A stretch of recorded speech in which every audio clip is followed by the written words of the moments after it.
Hi friends, Assalamu alaikum. Welcome to Zuha Kitchen. இன்னைக்கு நம்ம Zuha Kitchenல ஒரு non-veg recipe மட்டன் வச்சு செய்ய போறோம். மட்டன்ல வந்து தேங்காய் முழுசா சேர்த்து ரொம்ப அருமையா இந்த ரெசிபியை செய்ய போறோம். இதோட பேர் வந்து மட்டன் தேங்காய் கறி. இந்த டேஸ்ட் ரொம்ப அருமையா இருக்கும். நல்ல எல்லா டிஷ்ஷுக்கும் வந்து நல்ல ஒரு காம்பினேஷனா இருக்கும். நம்ம கிச்சனை ஃபர்ஸ்ட் டைம் பார்க்குறவங்க மறக்காமல் சப்ஸ்கிரைப் பண்ணிவிடுங்க. பக்கத்தில் இருக்க பெல் ஐக்கனையும் கிளிக் பண்ணிவிடுங்க. இப்போ வாங்க இதை எப்படி செய்கிறதுன்னு பார்க்கலாம்.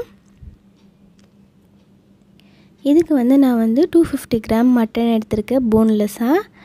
இப்போ இதில் வந்து 3 ஸ்பூன் ஆயில் சேர்த்துட்டு 2 துண்டு பட்டை, 2 பச்சை மிளகா, 2 பெரிய சைஸ் வெங்காயம், கொஞ்சமாக உப்பு சேர்த்துட்டு நல்லா வதக்கிடலாம். ஆனியன் நல்லா வதங்கணும்.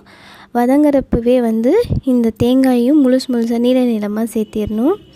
இது வதங்கின பிறகு 2 ஸ்பூன் இஞ்சி பூண்டு பேஸ்ட்டு, 1 ஸ்பூன் மிளகாய்த்தூள், 1/2 ஸ்பூன் கரம் மசாலா, 1/2 ஸ்பூன் மல்லித்தூள், அப்புறம் கொஞ்சமாக கொத்தமல்லி, புதினா, நம்ம எடுத்து வச்சுருக்க மட்டனையும் சேர்த்து நல்லா கலந்து விட்டுடலாம். இப்போ ஒரே ஒரு தக்காளி குட்டியாக கட் பண்ணி வச்சுருக்கேன், அதையும் சேர்த்துட்டு 1 ஸ்பூன் பெப்பர், 1 ஸ்பூன் சீரகத்தூள் எல்லாத்தையும் சேர்த்து நல்லா கலந்து விட்டுருங்க. நல்லா வதங்கணும். வதங்கின பிறகு மட்டன் வேகிற அளவுக்கு தேவையான தண்ணியை ஊற்றிட்டு நல்லா கலந்து விட்டுடலாம். இப்போ மூடி போட்டு நான் 4 விசில் விடுறேன். இப்போ விசில் வந்து வெயிட் போயிடுச்சு. இப்போ ஓப்பன் பண்ணி பார்க்கலாம். பாருங்கள், நல்லா வந்து அந்த கிரேவி கண்டென்ட்டில் வந்திருக்கு. நல்லா குக்காக இருக்குது மட்டன்லாம். பாருங்கள், அந்த தேங்காய் வந்து முழுசாக இருக்கிறது பார்க்கவே ரொம்ப அழகாக இருக்குது.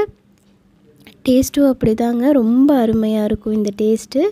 இதை வந்து நம்ம தேங்காவை சாப்பிடையில் ரொம்ப டேஸ்ட்டாக இருக்கும். இது ஒரு அருமையான மட்டன் தேங்காய் கறி நமக்கு ரெடி ஆகிடுச்சு. இது வந்து வெரைட்டி ரைஸ், சாம்பார் சாதம், ரசம் சாதம்ன்ட்டு எல்லாத்துக்குமே ஒரு நல்ல காம்பினேஷனாக இருக்குங்க.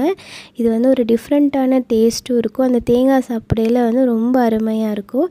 இதே ப்ராசஸில் நீங்கள் வந்து உருளைக்கிழங்கு போட்டு கூட செய்யலாம். ரொம்ப அருமையாக இருக்கும்.